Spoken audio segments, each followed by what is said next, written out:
암은 대표적으로 교감신경이 지나쳐서 오는 병으로 분류한다. 이렇게 보시면 되겠습니다. 그러면 부교감신경을 좀 강화를 해주면 예. 교감신경이 억제가 되겠네요. 그렇죠. 그래서 그런 방법이 있을까요?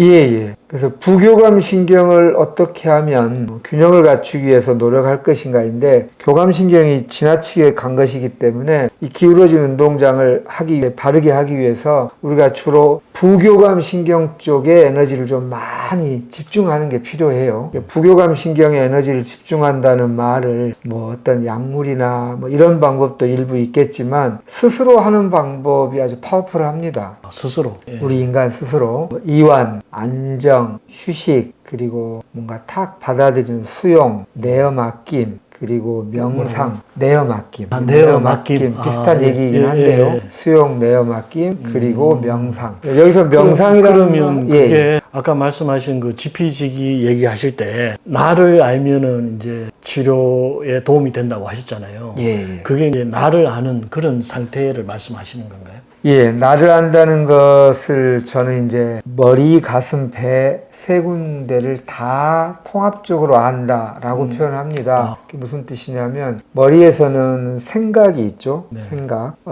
그리고 생각의 그 목표는 밝은 방향을 알고자 하는 데이터를 종합하고 분석하고 추론하는 거라고 할 수 있고요. 그 머리에서부터 시작을 합니다. 방향을 아는 지도를 발견하는 거죠. 그 다음에는 가슴에 감정이라는 게 있습니다. 네. 가슴의 감정은 머리만큼 세밀하게 분류하는 정도의 선명함은 좀 덜하긴 해도 느낌이 있어요. 그래서 알아차려지는 느낌이 있어요. 그 감정의 세세함을 정확히 이해하고 이 감정이 제대로 꽃 피우는데 방해하고 있는 감정의 응어리들을 잘 털어내고 나면 그 다음에 비로소 생명의 메인바디라고 할 수 있는 유전자까지 가게 됩니다. 그 유전자를 저는 그 주파수가 이 공감, 공명, 공진하는 것을 무의식이라고 할 수 있고요. 유전자, 습관, 무의식, 생명, 존재 이런 단어들이 이제 우리가 아래 배에 있다고 말을 해요. 거기까지 이룰 수 있다. 이게 이제 제가 말한 나에 대해서 안다는 것은 머리로서 밝은 방향을 알고 그게 구체적 실천으로 습관까지 가기 위해서 감정의 응어리를 털어낼 수 있고 흘려보낼 수 있고, 그런 다음에 비로소 내 삶의 근원적 정보인 유전자 그리고 무의식적 시스템인 습관까지 갈 수 있다. 그게 이제 배까지 내려와야 된다. 맞습니다. 맞습니다. 네. 그 요즘 그 후성 유전학이라고 듣기로는 어떤 우리가 부모님에게서 받은 유전자가 내 운명을 결정하는 것이 아니라 우리가 살고 있는 동안에 유전자에 쓰여지는 어떤 그 메틸 기간의 유전자를 조정한다 이런 얘기를 하더라고요. 그것과도 일맥상통하는 것 같아요. 맞습니다. 예전에는 제가 말한 이런 내용이 심신의학에서 얘기하거나 또는 의료계가 아닌 곳에서 얘기하는 경우도 있었는데, 의학의 범주에서 후성 유전학이 30-40년 전부터 나오고 그게 여러모로 증명이 되면서 그동안에 그럴 수도 있더라, 희한하게 좋아지는 사람도 있더라는 것이 학문의 범주에서 아주 견고하게 근거 기반이 생기게 된 거죠. 지금 제가 김순영 원장님이 말씀하신 것도 그 후성 유전학의 주제 중에 세부 주제에 다 들어가 있습니다. 네, 그렇군요. 그 후성 유전학을 이용해서 또 암을 치료하는 방법이 뭐 알고 계신 거 있으면 좀 말씀해 주시죠. 뭐 후성 유전학에서 얘기하는 것 중에 뭐 음식을 어떻게 바꾸는 것이 선천적으로 타고난 유전자가 있다 하더라도 그게 발현되지 않을 수 있더라. 그러니까 평생 암 유전자를 부모로부터 받았더라도 방금 말한 여러 가지 후천적인 습관을 어떻게 다스리냐에 따라서 평생 문제를 안 일으키도 하더라, 이런 얘기죠. 그래서 거기에 음식도 있고요, 수면도 있고요, 호흡도 있고요, 운동도 있고요, 그리고 인간관계에 대한 것도 있습니다. 그래서 저는 이 5가지 습관을 머리 수준부터 가슴 수준부터 무의식 수준까지, 습관 수준까지 잘 알아차리고 장애물을 털어내기만 하면 암은 치유되기가 그렇게 어려운 병이 아니게 됩니다. 네. 그러면 방금 말씀하신 머리, 가슴, 배를 어떻게 한다는 거죠? 뭔가 하는 방법이 있나요? 예. 우선 암이 아까 생활습관병의 범주에 들어있는 데다가 의학의 아버지 히포크라테스가 고치지 못할 질병은 없다. 고치지 않는 습관이 있을 뿐이다. 이렇게 말했단 말입니다. 도대체 습관이 뭐길래 습관만 바꾸면 고치지 못할 질병이 없다고 했지 않습니까? 저는 이 말에 깊은 확신이 있고요. 이 방향으로 계속 진료를 해왔습니다. 근데 이제 우리가 습관이라는 말이 국민학교 때부터 들은 얘기여서 그까지 습관이 바뀐다고 그 어렵다는 암이 나을까라고 하는 의심, 회의, 막막함이 있기도 해요. 그래서 제가 조금 더 실감나기 위해서 얘기를 해보자면 습관적으로 하고 같은 우리 그런 표현 쓰지 않습니까? 같은 표현이 무의식적으로예요. 습관적으로 그래버렸네 이 말을 무의식적으로 나도 모르게 자동적으로 이런 표현과 같아요.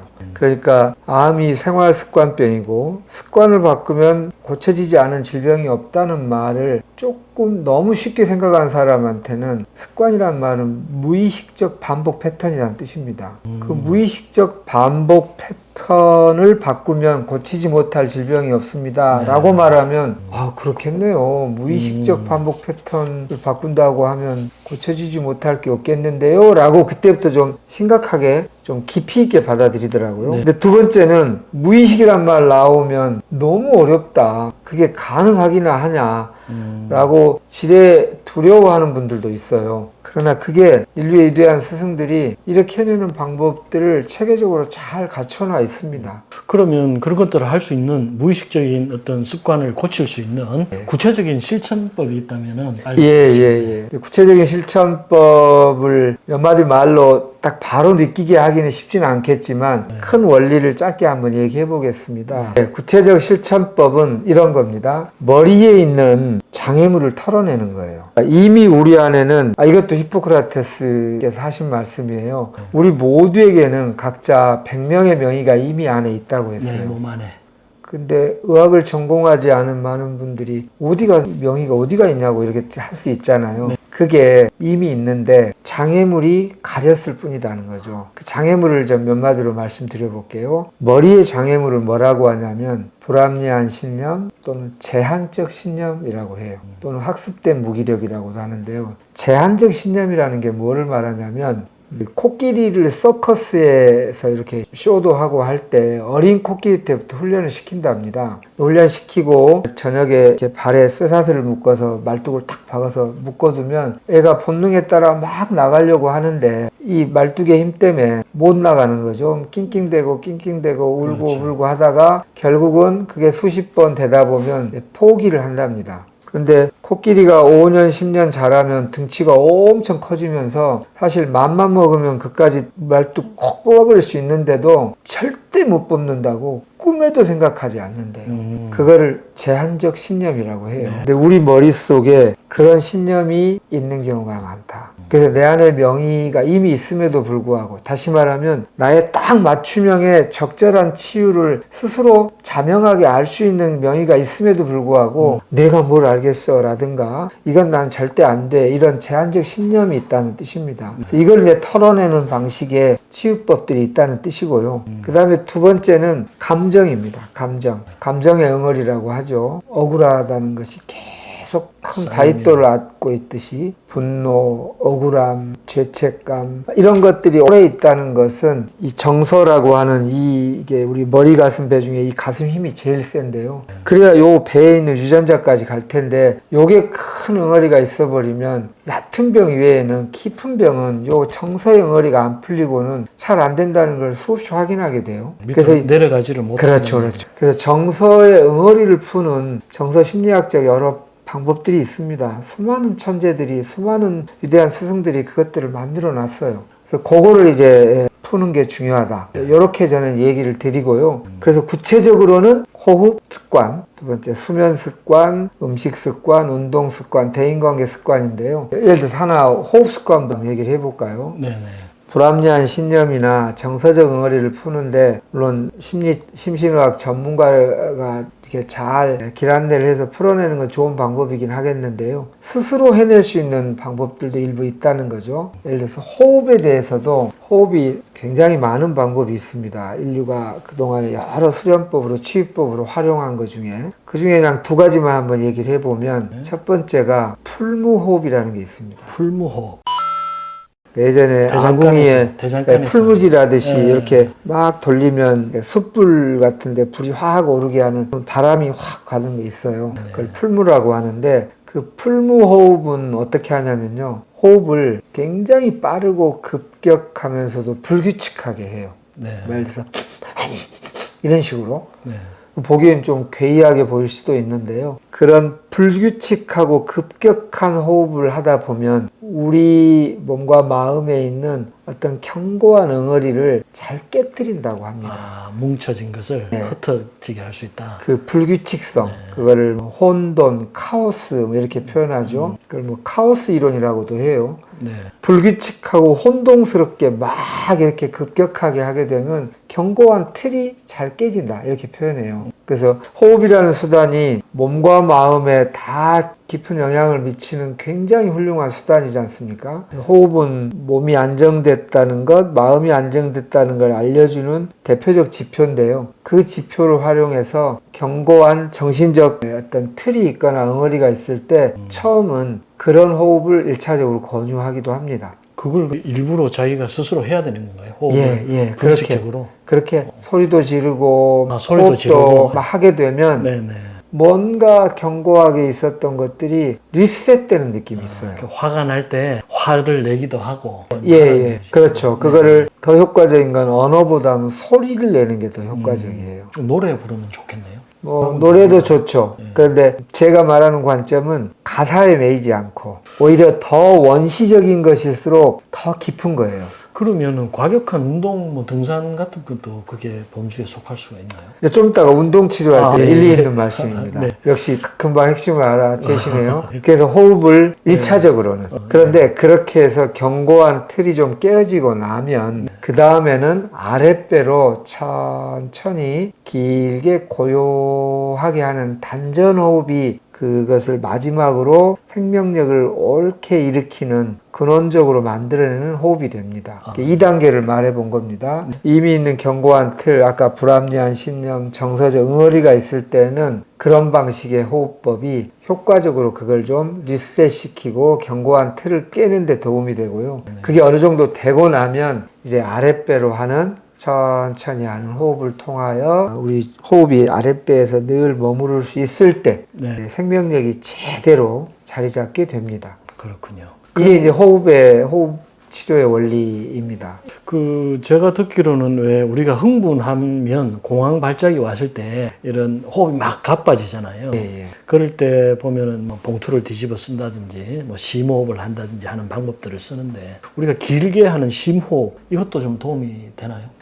심호흡이란 말을 두 가지로 분류해 보면 들숨과 날숨이 있는데 심호흡은 되게 날숨을 좀 길게 한다는 의미가 좀 많이 들어있죠. 그래서 우리 호흡에도 들숨이 교감신경하고 연동하고요. 내쉬는 숨, 날숨이 부교감신경과 같이 연결되어 있다고 말을 해요. 그래서 흥분하고 막 교감신경이 지나치게 올라갔을 때에는 좀 날숨을 깊게 하자는 취지인 거죠. 길게 내쉬는 것이 좀. 그러니까 이렇게 길게 그걸 한숨 또는 심호흡이라고 되게 표현하죠. 그렇군요. 그리고 이제 방금 말씀하신 공황장애를 저는 그렇게 봅니다. 뭔가에 압도된 거죠.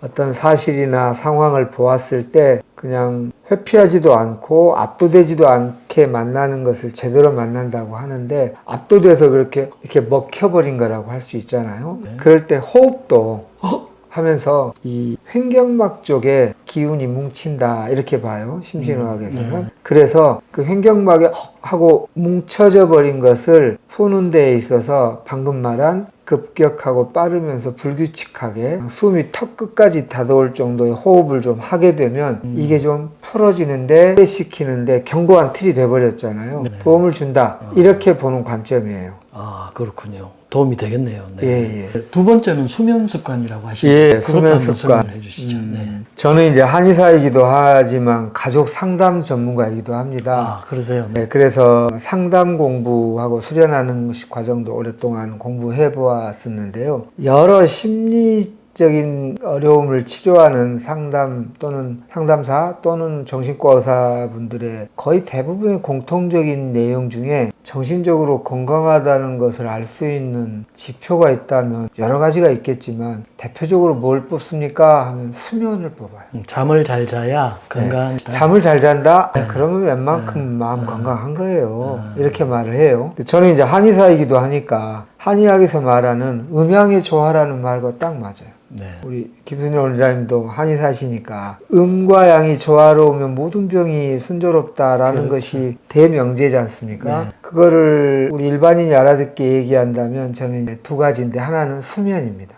수면. 그래서 정말 암 환우분들 수면이 아주 순조로운 사람의 퍼센티지가 굉장히 적어요. 뭐가 적다고요? 수면이 순조롭게 잘 이렇게 수면이 어렵지 않고 밤에 되면 깊은 수면을 취하는 사람의 수가 굉장히 적다는 뜻입니다. 수가 적다고요? 대부분 잠을 잘 못 잔다는 얘기죠. 깊이 못 잔. 네. 잘 못 자거나 잔다고 해도 깊이 못 자고. 사실은 두 번째는 관계에 있어서의 음양의 조화입니다. 네. 그래서 부부 생활이 원만한가. 그게 정신건강의 지표이기도 해요. 부부 생활의 원만함을 좀 더 들어가면 부부의 성생활이 원만한가를 얘기해요. 그래서 이제 심리 전문가들이 잠은 잘 잡니까? 예, 잠은 어려움 없어요. 아, 그럼 심각한 건 아닌 것 같네요. 부부의 성생활은 어때요? 아, 그것도 무난해요. 아, 그러면 뭐 이렇게 볼 정도죠. 네. 이제 그 말의 두 가지가 전부 음과 양의 조화입니다. 우리는 자연의 일부처럼 교감, 부교감이 두 개가 균형을 이루어야 되는 것처럼 밤에 잠을 잘 잘 수 있다는 것은 엄청난 건강의 핵심 키워드 중에 하나입니다. 네. 그러면은 불면증이 심하신 분들은 암이 걸릴 확률도 더 높아지나요? 높다고 저는 임상에서 많이 확인하게 됩니다. 네. 잠 못 자는 거에서 끝나는 게 아니네요, 그죠? 그렇죠. 네. 그게 오랜 세월 쌓이면. 네, 알겠습니다. 그러면 이제 호흡 습관, 수면 습관 하셨고 세 번째는 뭔가요? 예. 수면 습관을 좀 그럼 건강하게 하기 위한 얘기 좀만 좀 추가해 보자면요. 뭐 낮에 햇볕을 많이 받는 것이 중요하다 이런 얘기는 많이 나와 있지 않습니까? 그렇죠. 멜라토닌을 받고 뭐 이렇게 해서 비타민 D. 예. 그것도 분명히 도움이 되고요. 그리고 이제 호흡을 아까 깊은 호흡을 할 수 있을 때 그리고 마음을 좀 막 격렬하게 활동한 나스 생활과 또 그걸 고요하게 차분하게 이완하고 갈무리하는 부교감 신경적인 삶의 태도 이런 것들을 갖는 것이 굉장히 중요합니다. 아까 말씀하신 자율신경 균형이 대표적으로 다루는 주제 중에 하나가 수면이죠. 그 점이 중요하다 이렇게 말씀드릴 수 있습니다. 네. 세 번째 음식 습관 얘기해볼까요? 음식 습관에 대해서 말씀해 주시죠. 네. 대부분 암과 관련하여서 병원에서 하는 3대 표준 치료 외에 내가 할 수 있는 게 뭐가 있나요? 하면 대부분이 음식하고 운동 두 가지를 생각하는 것 같아요.